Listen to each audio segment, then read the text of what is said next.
Hey, you guys, you're listening to episode 159 of the Finish Line podcast, where we explore the intersection of faith, generosity, and personal finance. I'm Keelan, and I'm here with my co-host and brother Cody. Today, we're joined by Bruce Wydick, economist and author of The Shrewd Samaritan. Bruce brings a rare blend of heartfelt, spirit-led generosity and a data-driven focus on high-impact giving.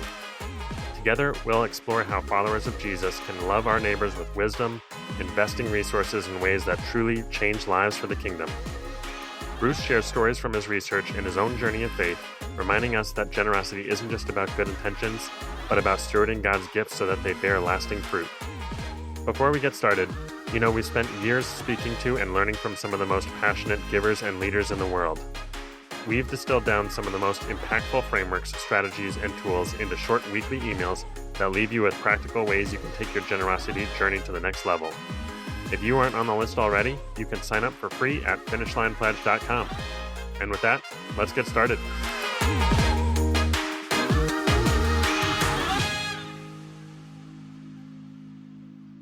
All right, we're here with Bruce Wydick. Bruce, thanks so much for joining us today. Wonderful to be with you guys. Thanks so much for inviting me. So why don't you just kick us off telling us maybe a little bit about your early years, including some of your faith background?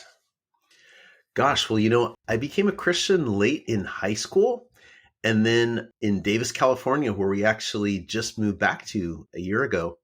And I really became deeper in my faith when I was in college here at UC Davis, was involved in InterVarsity Christian Fellowship, and I think just really well discipled through the tumultuous times of college by some really patient upperclassmen and InterVarsity staff workers. And at the end of college, started to get really interested in economic development and our place in a world that was becoming at that time increasingly globalized. And it drove me from wanting to be, first I want to be a pastor, which is, of course, a nice aspiration. Then I wanted to be because my major was agricultural economics here at UC Davis. I wanted to manage big tracts of forest land. I thought that'd be fun. And then I got really interested in the whole concept of economic development and how that could be integrated with a person's faith. And after college, I was wondering, what the heck am I going to do? I'm not sure if I'm ready to sort of settle into a career yet. So I went off to join my best friend in college, Jim Porter, at what was then called Eastern College. Now it's Eastern University, to take classes from Tony Campolo and Ron Sider. And was just so blessed by my semester that I spent there. And then we spent another semester in the Dominican Republic doing work with a microfinance organization there. And after that, I decided this is what I want to do. I want to be a Christian who studies development economics. So I went on to grad school in economics, the doctoral program at UC Berkeley. And I had the privilege of studying under George Akerlof, who later won the Nobel Prize in 2001 for his work in asymmetric information. That is sort of the key. It sounds very esoteric, and it probably is, but it's also the key to a lot of reasons for market failure in developing countries. And then went on to the University of San Francisco, and I still teach for the University of San Francisco, and I'm also a research professor here at UC Davis. So God has been really, really good that whole way, just leading me through different ways. I think that he can use me and people around me in different ways to reach his kingdom. And I'm humbled and honored to be one of his children, just trying to do his work like a whole lot of other people, but with maybe a special concern for how Christian NGOs can be effective in the world. Bruce, it's really cool that you had clarity around what you wanted to spend your career doing at a pretty early point, and then you also were becoming pretty established in your faith. Where is the crossover between the two, between economic development and what you read in Scripture, and how you've kind of grown as a Christian? Yeah, it's kind of funny. I mean, my wife always makes this joke. She's like, I kind of don't know really where your job starts or stops and ministry stops or starts, because just sort of by God's grace, I've been able to blend the two in a lot of different ways. For me, I think that the most tangible manifestations of that for me have been recently helping start this new virtual institute at Notre Dame. It's called the Collaborative for Econometrics and Integrated Development Studies, which has grown to be a network of about 100 development economists, mostly development economists, but people in public health and other related fields all around the world that basically want to come together and support the relief and development arms of Christ's global church. And that's our purpose. And we work on ways that we can do that together. Also, I helped start with some of my friends from UC Davis, my college buddies. We started a small NGO called Mayan Partners. And actually, I just got back from Guatemala night before last. We were down there looking at some of the projects and trying to hire a new school director for this Christian school that we run down there. And I just feel so blessed when we go down there and can be with our Guatemalan brothers and sisters. It's really awesome. When we give away ourselves to people in humble circumstances, and that's the magic of the kingdom, it works the opposite of the way that economics says the world should work many times, where it's like Jesus says, you're more blessed if you give than receive. That's not Econ 101. That's Jesus. And I think we really feel that each time we go down and visit the work down there. So I'd love to hear a little bit more about the collaborative that you mentioned in kind of this growing partnership between developmental economists, specifically in the faith realm from a Christian perspective. I've heard multiple times, I think even on the podcast here, that the Christian sphere or generosity sphere often lags a little bit behind the secular space in terms of kind of effectiveness or impact measurement, maybe. And it seems like that is really starting to take root in some powerful ways. And I'd love to hear kind of what that looks like as you are seeing kind of this whole space kind of evolve. I think part of what you're asking is is the Christian NGO sector ahead or behind in different ways from the secular NGO sector? And in some ways, the Christian NGO sector, I think, is ahead, in some ways way ahead, and in some ways a bit behind. I think the ways that I think for years, actually, the Christian NGO sector has been ahead is that in the gospel, the picture that Jesus presents of, let's just call it development, but it's not the right word. Let's just call it human progress or whatever you want to call it, is different. It has different dimensions. Every time we talk about human flourishing, we're talking about different dimensions of human flourishing. So, for example, there was a guy who won the Nobel Prize in the late 90s in economics, Amartya Sen, who developed a framework of thinking about economic development in terms of capabilities. The United Nations Development Program boiled these down to 3 outcomes that they really care about. So one is livelihoods, which they measure in terms of per capita GNP of a country. Another's education, and another's health. So if you look at the priorities of secular NGOs, they tend to focus on one of those 3 things. I mean, you might throw in environment in there too. You might throw in gender issues, minority issues in there too. But basically those 3 capture probably 90% of the work in secular development. When you look at Jesus's picture of human flourishing that he paints, it has more dimensions than that. It has dimensions of obviously spiritual and character growth, of social inclusion. Jesus talks a lot about mental health. I mean, think about how many times he says, don't be afraid. There's no reason to be afraid because I'm with you, right? He tells Martha not to worry so much about stuff. Like he really cares about our mental health. And so the picture of human flourishing that's painted in the Gospels was picked up on by Christian NGOs much earlier than secular NGOs. And the biblical picture of human flourishing is actually a picture that, believe it or not, people probably don't believe this, but the secular NGOs are kind of catching up to that, I think, in kind of understanding what's really important. Of course, a secular NGO isn't going to recite the Apostles' Creed or something like that. But in terms of programming, they're starting to incorporate many more aspects of social inclusion, of character development, of mental health, right? Things that are much more holistic. But Christian NGOs have been doing this from the beginning. I was going to say, post World War II, but that would be crazy to even say that. Really, since the beginning of the church, Christian, quote, NGOs have been doing that kind of work and starting the first real hospitals, the first real public universities, all of these things, right? I think in that way, Christian NGOs have led out in many ways about what really makes people flourish and thrive and be genuinely happy and fulfilled. We realize it's not all about income. Income's really important, especially at low levels, but it's not all about income.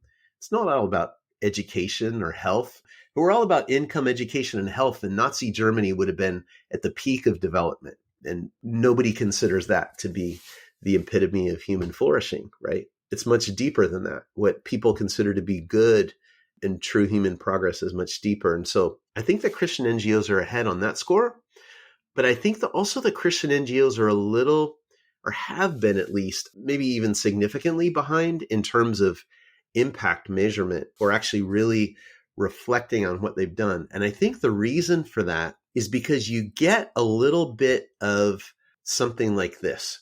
God has called us to this ministry to do what we're doing. And so we're doing it and we're being faithful, and we'll leave the impact to him, right? And many of the donors to Christian organizations are satisfied with that to some degree. And or if they're not satisfied, they'll donate to another Christian organization. But there hasn't been maybe the accountability that there should have been toward, how much are we helping people with these resources? And so I think that's where the Christian NGOs can grow. And that's the purpose of CEIDS based at Notre Dame, is to really help organizations grow to understand if they're helping people, how they're helping people, what subgroups are they helping more, why are they helping them, like understanding kind of the causal channels through which their programs are working, so that essentially they're driving a car with all the gauges working, right? Because it's hard to steer a car and to know how to get from point A to point B if you don't have a windshield and a speedometer and a steering wheel. And so what we're helping NGOs to do is to develop those tools and actually build them in to their programs so that they genuinely know how much they're helping people and why. Yeah, you actually touch on something really interesting there. And I've heard the same kind of sentiment about it's actually kind of tough to sort out on the giver side. And when you think about kind of really heartfelt, joy-filled kind of giving, or on the spiritual kind of dynamic of it, of like Holy Spirit led, I've been drawn to this mission and purpose and or organization or people or whatever, and then trying to balance that out with data and impact and measurement, which sometimes can feel very kind of head focused. And there can be this tension where people feel like, to the degree where you're using more kind of head knowledge to make kind of giving decisions, that you're pulling away from the heart or from kind of the spiritual dynamic of it, which I don't know to be true, but I'd love to hear kind of how you would think through somebody bringing up those kind of questions. Yeah, that's a great question. And actually, that's why I decided on the title of this book, Shrewd Samaritan, is because one parable is about the heart and one parable is about the head. It's bringing those two together so that we're not only good Samaritans, but we're shrewd Samaritans, that we actively think about what we're doing as well as we pray and feel led by the heart too. But I guess the way I would think about it this way, Keelan, is you can be uninformed and feel a heart pull in one direction. And by faith, that may get you and your resources to where they're supposed to go. Or you can be informed and make a heart decision. And I think that's more likely to get you to where your resources are going to bless people the most. You might be informed and you might make a choice where you say, well, gosh, like based on some impact metrics, at least what's reported here, maybe this is the second best choice I could make by the statistic, but I really feel like this is where we should give. And that's great because God may be completely in that decision. But with almost everything else, even when we make faith-filled decisions, we make them with some information, what kind of church we're going to belong to, who we're going to choose for a lifelong mate. Just to name a couple of important decisions. And so I would argue that the poor are important enough to Christ that we owe them an informed decision and not a feeling-based decision. Bruce, can you share some more of the themes that you wrote about in the Shrewd Samaritan? And I'd also love to hear what led you to write the book in the first place.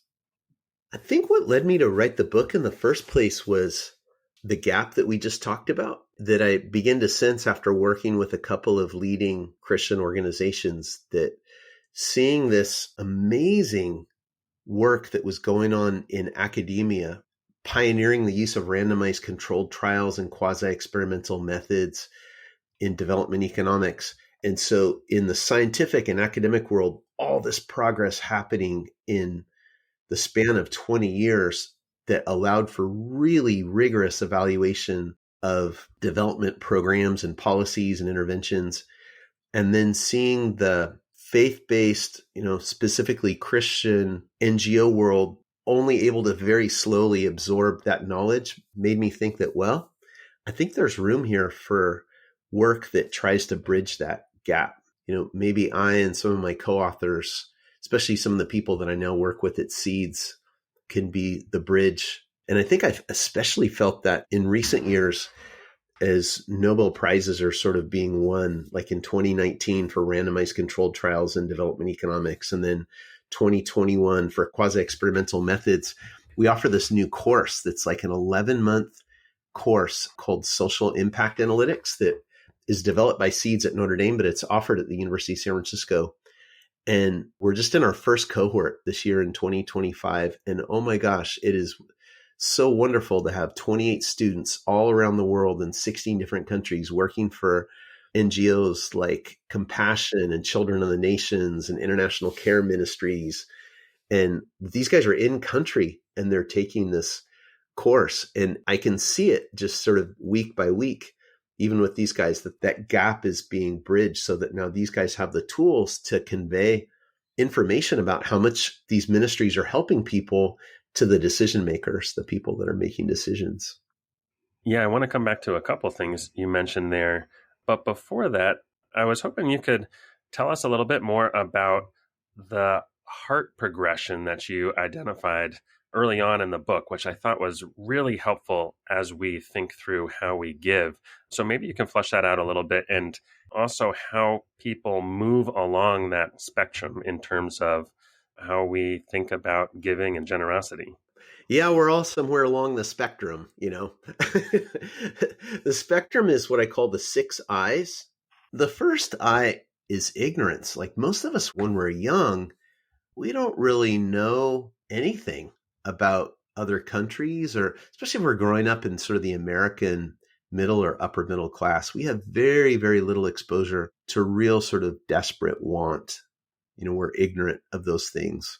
When I was a little kid growing up in Davis, California, I didn't know about the famines in Bangladesh, about wars in sub-Saharan Africa, people starving in Ethiopia. I was ignorant of those things. But then usually as we grow older, we start to learn about the world around us so that we're cognizant of these things. But then life kind of gets in the way and we enter the stage of indifference where, when we're young, we're worrying about how attractive we are to the opposite sex. And then we're worried about graduating from high school. And then we're worried about college and finding a girlfriend or a spouse or then a job. And then we're in our job and then we're worried about our kids and then about retirement. And then we're worried about health problems. I mean, there's always something to worry about ourselves. There's always something. And what that tends to do when our thoughts are focused on ourselves, it makes us just kind of indifferent to what's going on around us. The third stage, which, some people never get past the first or second stage. What I deal with a lot are people, just because I'm around college and university students a lot, are people in a third stage that I call the idealistic stage or the stage of idealism. And that's an interesting stage because it's like all of a sudden you have a 20-year-old at the university who's been exposed to all these different global problems and injustices and all of a sudden they're really salient to a person. But that creates this cognitive dissonance in us. Like, how can I live in a world where there are these problems? I have to respond. And then our psychology takes us to these simple solutions. It's like there are these problems, and then all these problems would be solved if we just all drank gallons and gallons of fair trade coffee, or something like that. Just these simple things. And it's a matter of people being ignorant about those things or not, right? And so then people in the idealistic stage, they tend to divide the world up into two parts. There are the people that are victims of poverty and injustice. There are people who are perpetuators of those things who are still living in indifference. And then there are kind of the righteous people whose job it is to like make the ignorant people see things their way, right?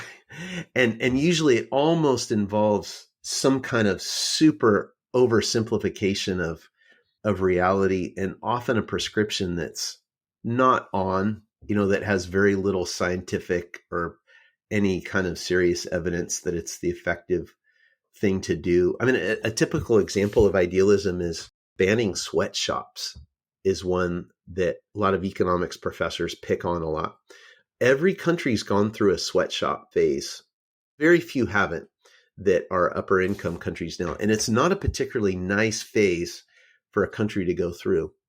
However, this sort of stage of low wage employment in rudimentary manufacturing in many places is viewed as a better alternative to being out in the rice fields, wading around in the snakes, trying to like weed the rice paddy. People often don't understand how difficult rural agricultural life is.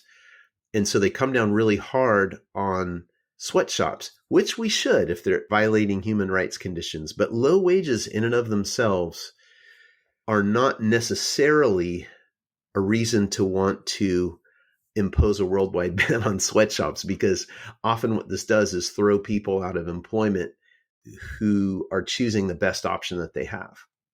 And so there are many things that we can do to kind of make that phase as quick and painless as possible. But every country has to go through this sort of rising wages process before it becomes a middle income or kind of upper middle income country. But a first reaction is to, if you see something bad, ban it.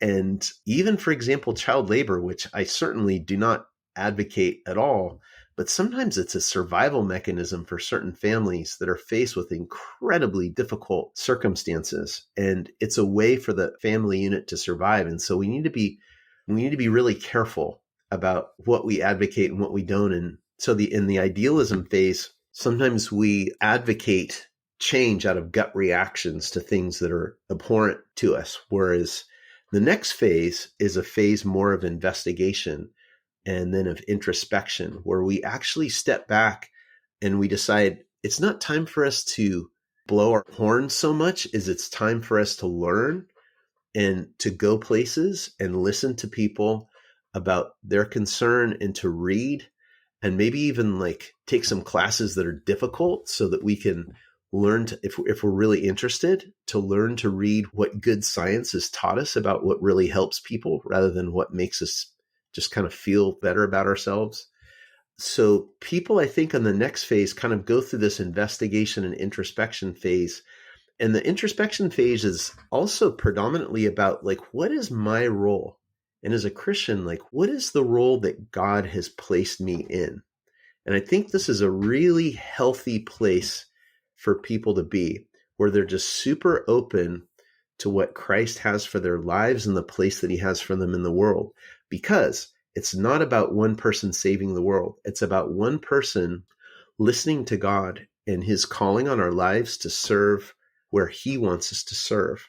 It could be serving 3 people in the world that are some family members that are desperately in need. It could be serving one's local community. It could be serving one particular village overseas, which is what, with my college friends and I, which is what we decided to do with Mayan Partners. We started Mayan Partners about 20 years ago. In fact, like this year was our 20th anniversary, and most of the founders went down on this trip that I just got back from. And we looked at our lives and I think we kind of said, how many good years do we have left? like where we can travel and actively engage and, stomp around the highlands of Guatemala and try to address human needs as best we can. We thought, I don't know, maybe like 30 years. Okay. Well, instead of just trying to expand the work that we have here and try to create this big NGO, why don't we just go really deep with this one village? Why don't we just commit our lives to this one village? So we'll commit our lives, and anybody else who are our friends and our network of friends, we'll help them to just focus on this one village. We can't save the world, but what we can do is we can help create livelihoods so the kids in this village don't feel like they have to travel to the US to provide for their families. We can create a school, a Christian school, where kids can be discipled and where they can get a good education. We can create a good preschool because we know that early age interventions are super, super effective, even though it's hard to see their impacts with a naked eye. That good research has said that early childhood interventions have a way better bang for the buck than anything you do after that. We're going to invest substantially in like the little kids of this village from age 1.5 to 5. We're just going to pump resources into those kids. And there's no medical clinic. So we're going to come and we're going to support a medical clinic. Okay. Not that we're closed-minded about other opportunities to give to other ministries but this is what we've sort of carved out for ourselves, is where God has called us. And I think that came after this period of introspection and investigation. And then as the sixth eye is impact, where we begin to see, wow, if we understand where there's need and then see like where our gifting lines up with that need, in that intersection, God's going to bring about his biblically based human flourishing in the intersection between those. And at the end of the book, I say, okay, well, there's a seventh eye, which is actually identification. And this is more, I would say this is almost it's not an economic, it's more of a spiritual and maybe social phase where one actually begins to develop an identity with the people that they're called to partner with and serve. So that I feel like now, after 20 years of being in this ministry in Guatemala, I feel like I identify with the people there. Like I'll never be one of them. I'll never be a quiche speaker. I'll never have the experiences they've had, but we feel like we're kind of part of their community. And even like during COVID, oh my gosh, they were going through such a hard time. And we just wanted to respond with them, because if you're going through a hard time with COVID, we're going through a hard time with COVID. Because you suffer, we suffer. And that's been such a good place, I think, for us to be. And I just encourage people that are listening, if you feel a calling toward whether it's a particular place or maybe it's a particular situation that people could suffer with, whether it's mental health or a congenital abnormality that people are born with, or whether it's internally displaced people by war, like in Ukraine or other places that are racked by war, to investigate and then think carefully about your giftings and what's sustainable for you and how to engage with that and how to commit to it to the point that you begin to build an identity with those people. And God blesses that. He just does. Like, to the extent that we can do that, he can just give us so much joy. And I felt that joy on this past trip. Bruce, this is a really helpful way to think through, kind of on a personal level. I can think through different types of injustice or problems that I see in the world. And for each one, I'm somewhere on this progression. And it does become overwhelming if you think that you have to get to impact on every problem and be fully engaged. It's just, I don't know that we're called to or designed to be everything for everyone. But I like the way that you said, how do we go really deep with this village? And that obviously has a transformational effect for you and the people who are engaging in this work, and then also for that village. But it also gives us so much kind of real life information and data and perspective that could be applied in other contexts as well. So it's a really cool way that we see a concept come into the practical sense there. I'm curious, can you tell us more about the types of poverty traps and how they can inform us as givers?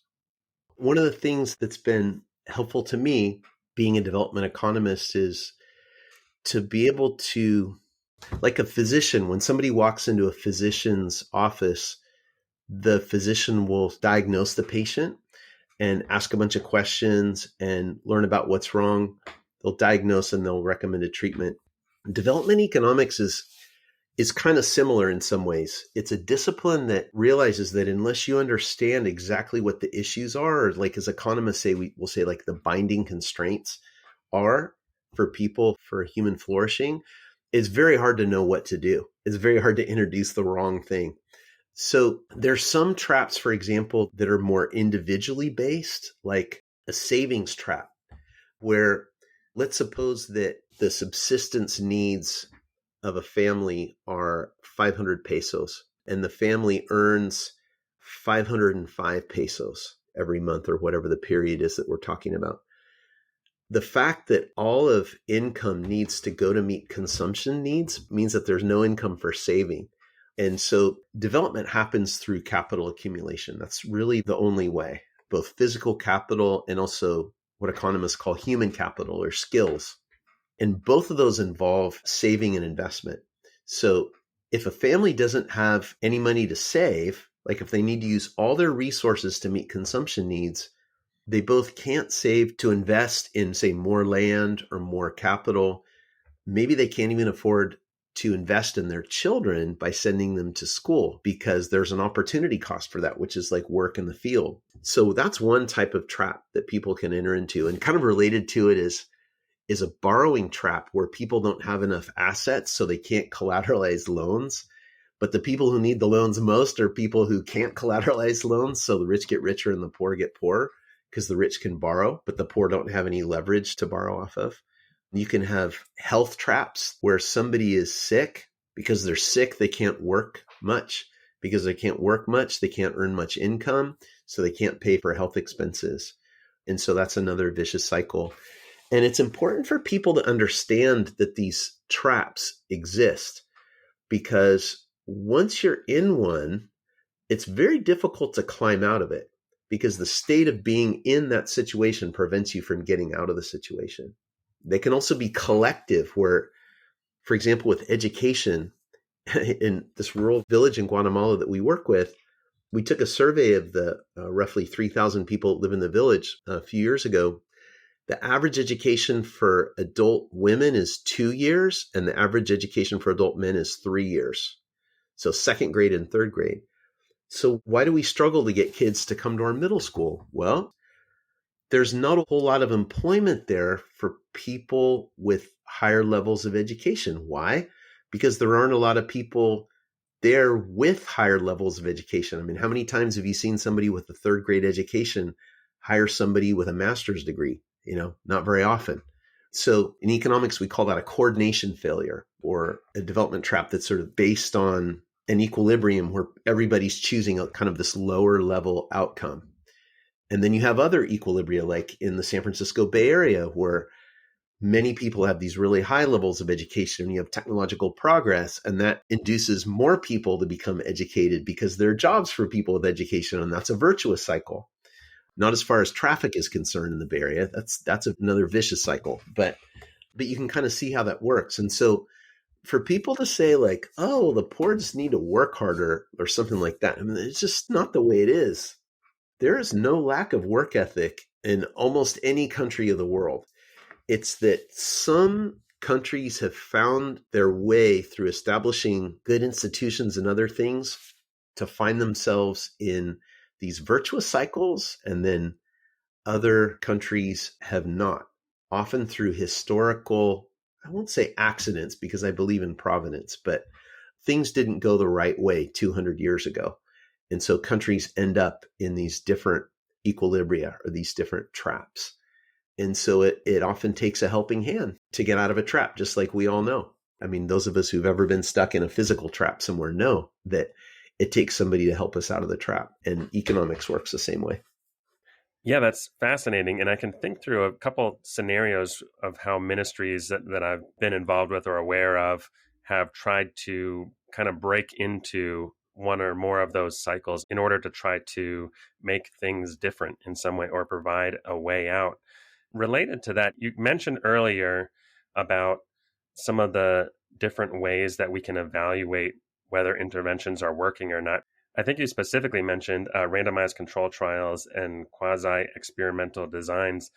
Can you kind of break down what some of those mean for kind of the average giver, how they could think through what those type of evaluations involve? Sure. If you get into these things too deeply, the nerdometer starts to register pretty pretty highly. But yeah, I'll see if I can de-nerd it as much as possible. So randomized controlled trials they're pretty simple conceptually.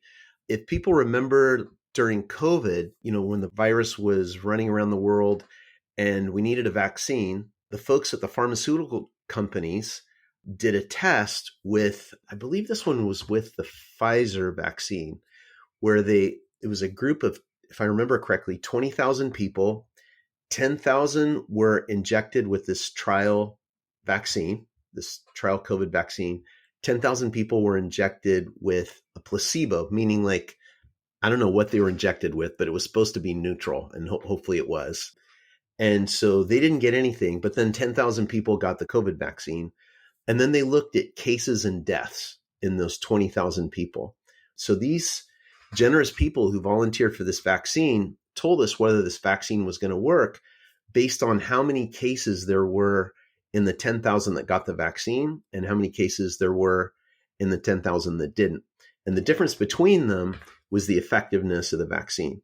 So, and I probably have this wrong, but there might have been 1,000 cases in the 10,000 that didn't get the vaccine and 100 cases among the ones that did. And so they said it had a 90% effectiveness rate in terms of getting COVID. Okay, so around the beginning of the century, the early 2000s, 3 people mainly, Esther Duflo at MIT, Abhijit Banerjee, who later became her husband, and Michael Kramer at Harvard, started introducing randomized controlled trials in development work. And some people thought it was too simple. Almost all brilliant ideas are thought to be too simple by the experts, right? And that's why they're so powerful, is because they're so simple. And they started to introduce randomized controlled trials and understanding the impacts of things like deworming, different kinds of schooling interventions, microcredit. And all of a sudden, like, we begin to find out whether some of these things were as effective as we thought. Like albendazole, a deworming medicine, super, super effective at keeping kids in school and reducing sick days. And then things like microcredit, like, wow, maybe not quite as effective as we thought it was. And that's what won them the Nobel Prize, the 3 of them, in 2019. During the same time, for the most part, there was another separate group of people that were introducing these really cool methods that essentially mimicked randomized controlled trials. And I'll just talk about a couple. One of them uses natural experiments to do essentially the same thing, to find that what we call like the treatment effects, or just the effects of an intervention. And it works kind of like this. One of the famous papers that was cited in the 2021 Nobel statement was a paper by Josh Angress at MIT that looked at the effectiveness. Everybody wants to know, do smaller class sizes help students learn better? Super basic question, right? But it's kind of hard to randomize in practice. And so they used this rule that they had in Israel that said that if you had 40 students, you could have that class. But as soon as there were 41 students in the class had to divide in half. So they used this idiosyncratic rule where some classes were 40 and some classes were 41. And then they compared the learning outcomes of these kids that were in the small classes versus the kids that were in the big classes. And to be honest, I can't remember exactly what they found, but that's not really what was so important. The important thing was that they developed this way to use these idiosyncratic rules to look at the impact of small class sizes, which was something that was hard to randomize. And so with CEIDS, for example, what we're doing is we're trying to build program evaluation into everyday operations. And some people might think, oh, that sounds kind of boring. It's actually not, because it's not done anywhere in the world. And the way that we're talking about doing it, for example, with Compassion International, is that every time they have a project, suppose they have a new project like in Ghana, there are going to be, say, 500 families that apply to be, or at least that are candidates for having their children to be sponsored. But in any given project, there are only resources for about, give or take, like 300 kids to be sponsored. So as long as they admit those kids by a known factor, it could be almost anything. Like it could be poverty index level. It could be height for age. So it could be by stunting. It could be by wasting. Wasting is weight for height. It could be by that, could be by some other health metric. But as long as you can order those kids and rank them 1 to 500 and know who were the last 100 that were admitted, and then the last 100 that were not admitted, and you have this cutoff line, just like they did with the class sizes in Israel, you can then control for their ranking statistically, but then compare the outcomes of those kids that were just over the cutoff line that didn't get sponsored with the kids that were just under the cutoff line. And now we have this amazing technology, like with the web and with creating dashboards and data collection, that an organization like Compassion could literally look at a dashboard and look at the impacts that they're having all around the world. And we can even estimate effects on individual children down to the country level, down to the village cluster level or the village level, or even maybe the child level. Compassion will measure outcomes over, it's like 20 plus different areas relating to spiritual growth, nutrition, education, health, that they could actually know the impacts that they're having on these different kids. And why is that useful? It's useful for so many reasons. A, they can introduce new things in different places randomly, and then without collecting any new data, they can tell what new kinds of techniques are going to be effective and what aren't. In other words, like build randomization within a quasi-experimental framework.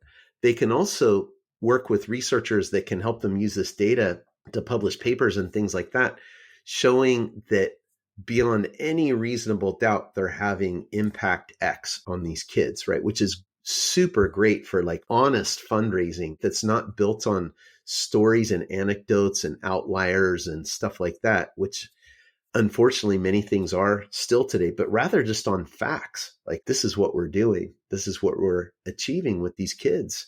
And even better, this is what God is doing through your donated money in the lives of these kids. So there are other quasi-experimental methods, like looking at the difference in the differences between people in a program and people outside of a program and some other things. But basically, that's the idea, is kind of recreating a randomized controlled trial in ways that allow us to understand how much we're helping people.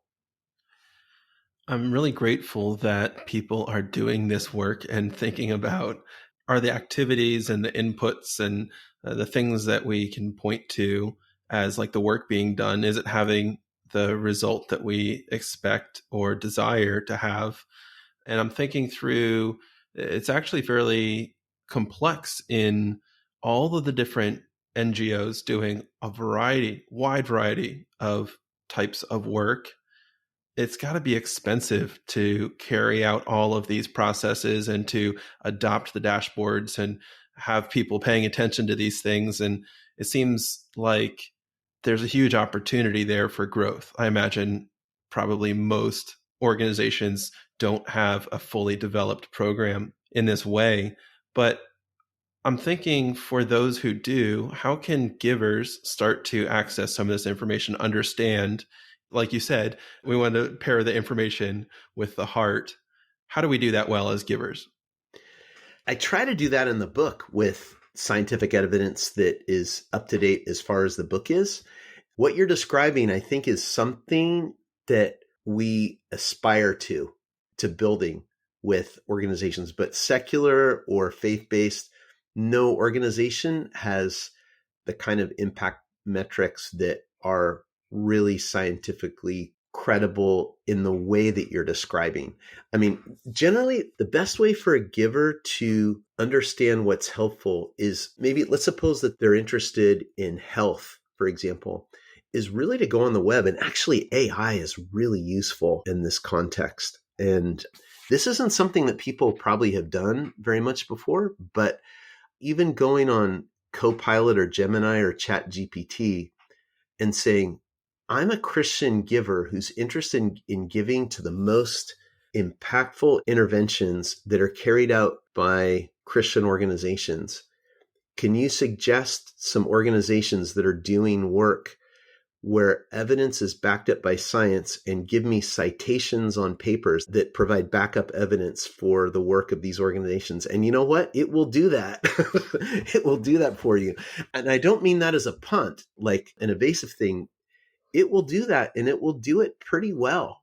At least it'll get a person started, and you can keep dialoguing and drilling down, and it's very exciting. So I don't know if like your audience was expecting to hear some sort of AI solution to that, but yeah, the AI, the LLMs, the AI bots are actually pretty Christian friendly. The reason why is because there's a lot of Christian stuff on the web that it learns from. So they're as spiritual as the web is, which is, which has a lot of Christian spiritual content on it. So I would encourage people to maybe just try that just for grins, just to see where that leads them. But yeah, in Shrewd Samaritan, I have a chapter on what are the most effective and least effective interventions. I can give you some examples of some really bad ones and some examples of some good ones if you want. Yeah, please do. Yeah, that'd be great. So here are bad ones. Rule of thumb, never give stuff. Give cash over stuff. Always favor cash over stuff when you're giving overseas. So cash transfers are a good benchmark of a baseline effective intervention. Let me illustrate with an example. Let's suppose there's a village who's suffering in a famine. What would happen if we were to go to the village and back up a truck and all of a sudden just give out shirts and pants and dresses and food? What would happen to that economy? What would happen to the people who are trying to grow grain and sell it in the village? What would happen to every little storekeeper who's selling food and clothing? Basically, what you're doing is you're undermining that entire economy by doing that. Now, there may be cases where we need to deliver food to people who are in crisis or in famine, or especially people who are dislocated away from food sources. So that can be completely appropriate. But as a gut line response to poverty, it's probably one of the worst approaches that people have undertaken, because you're undermining the economy. Now, in contrast, what would happen if in that same economy you dropped currency in that economy? Now, how would you feel if you were a shopkeeper or a farmer or a food seller or a clothing seller? You'd be delighted, right? Because all of a sudden, people in your little economy have a bunch of cash that they're going to use to buy your stuff. And so what do? You produce more stuff, you hire more people. So you can see where this is going, that providing cash and providing stuff, whether it's food or clothing or whatnot, cash is almost always better. And for that reason, World Vision and other major NGOs almost always turn to cash now as a first resort. So another bad one is some really well-meaning people in the San Francisco Bay Area started one laptop per child because they just couldn't imagine a life without their laptop, right? And so they figured, what better way to reduce global inequality than to give all these kids these kind of low-priced laptops? Well, they've done so many studies on this, and what they found is that just giving kids laptops doesn't increase learning, doesn't increase grade outcomes, doesn't even increase the desire to learn. One thing that they did find is that the kids who got these computers were able to use these computers better than other kids who didn't, which is kind of like, no duh. Well, of course they would, right? I mean, but there were none of these impacts that you'd expect. And so what we learned from that is that things like teacher training and other things like that are critically important anytime you introduce new technology.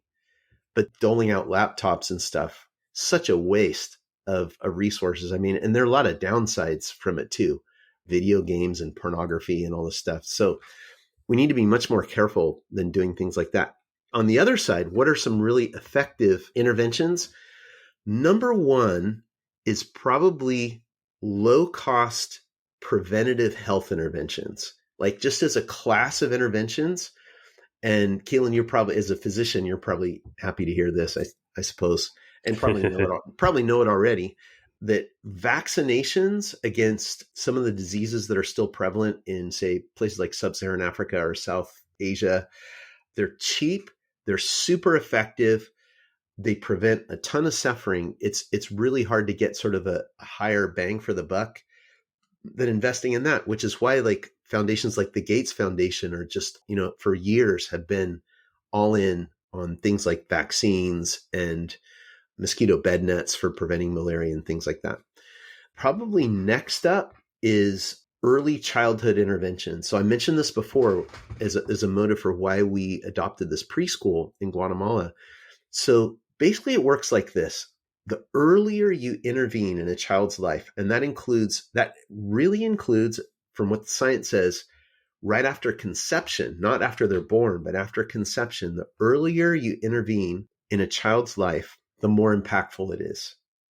And this is hard. Why is it hard? Because like if you're working in Honduras with gang members and you turn around a gang member's life, everybody notices it and it's really salient to everybody and everybody applauds and it draws a lot of funding because it's super cool that you turn this life that was kind of imploding in on itself to a person who's flourishing.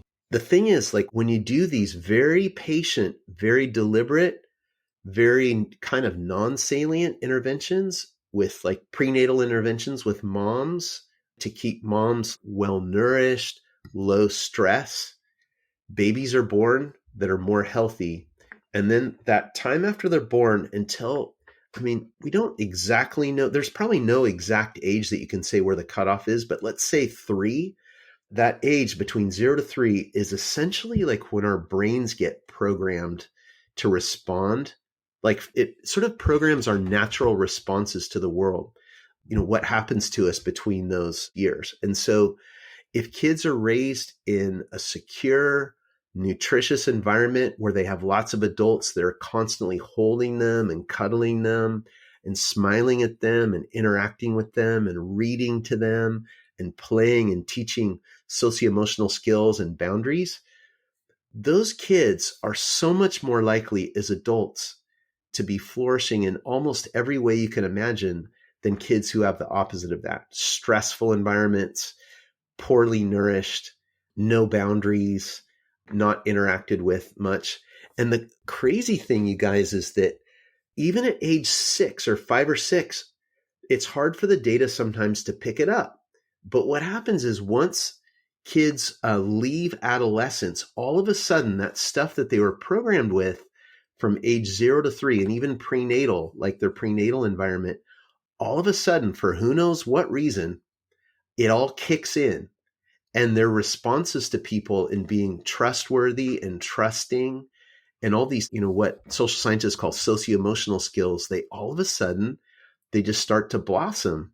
And what they found is that kids that have had either good parenting, at-risk kids whose moms have had parenting coaches to help them to be better moms or better parents or better dads, or kids who've been even like in Head Start in the early 60s, that these kids grow up, they do better in high school, they're more likely to go to college, they're more likely to be happier in their marriages, all this stuff. But the problem is like we can't see it.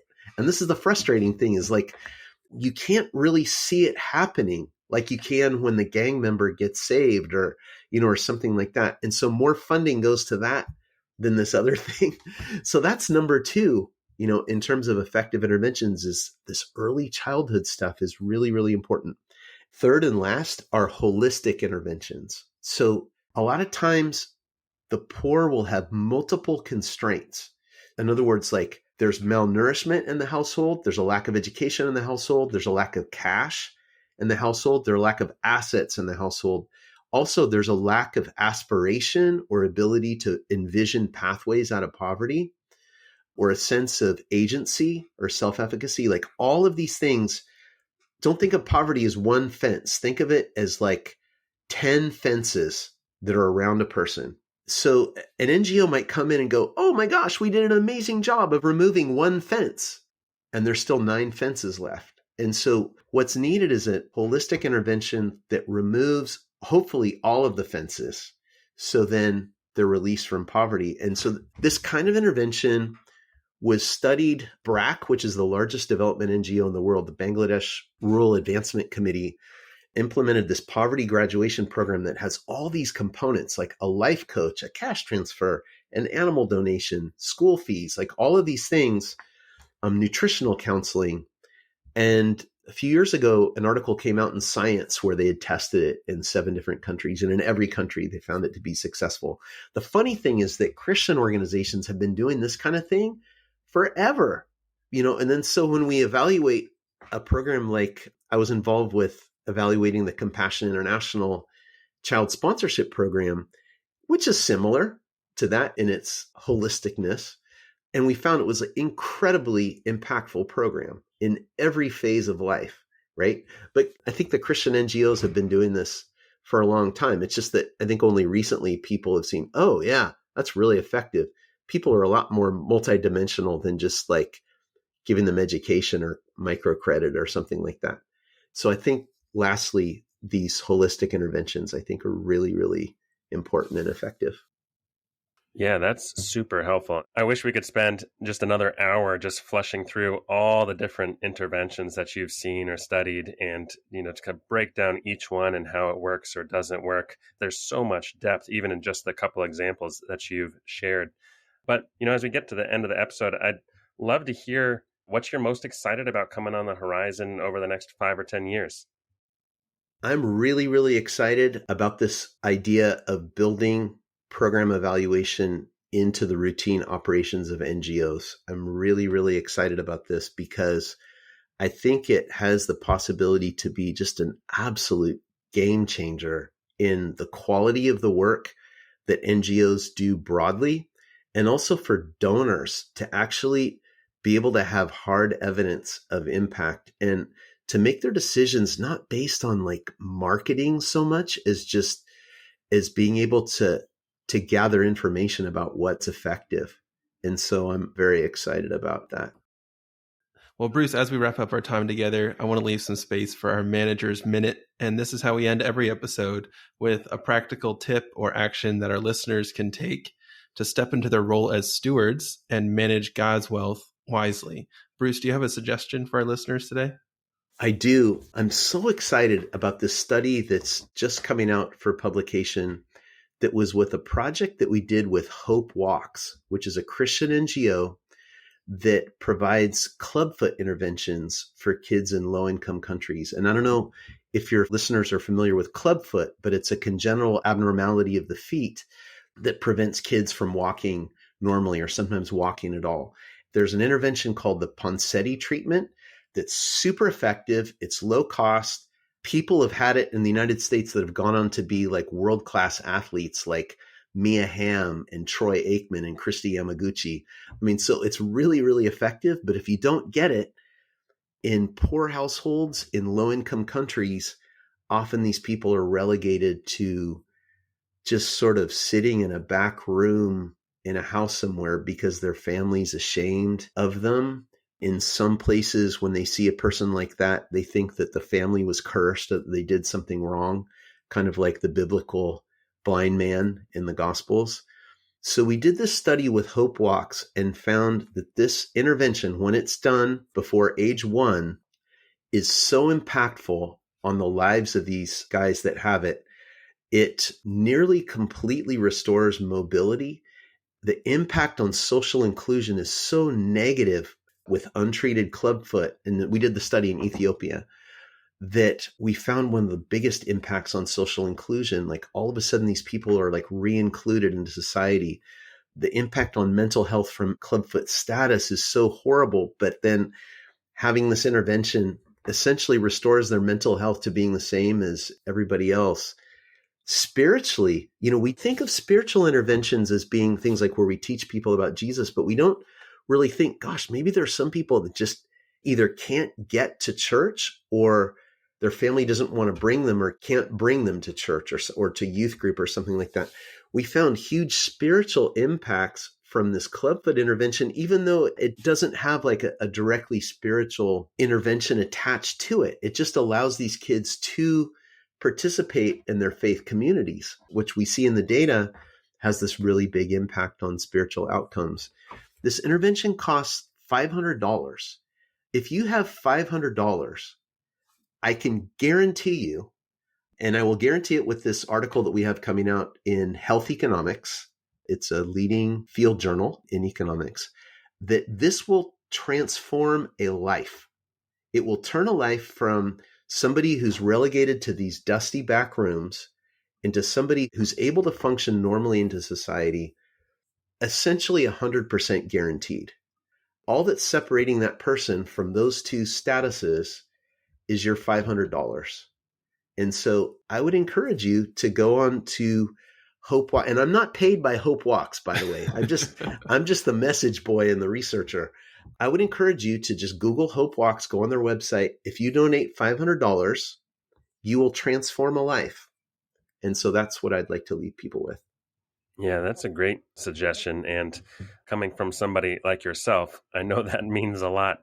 Bruce, this has been such a powerful and impactful conversation. I'm thinking through so many different things you mentioned and how that affects, how we give and how we think through, what God can do through us in the world.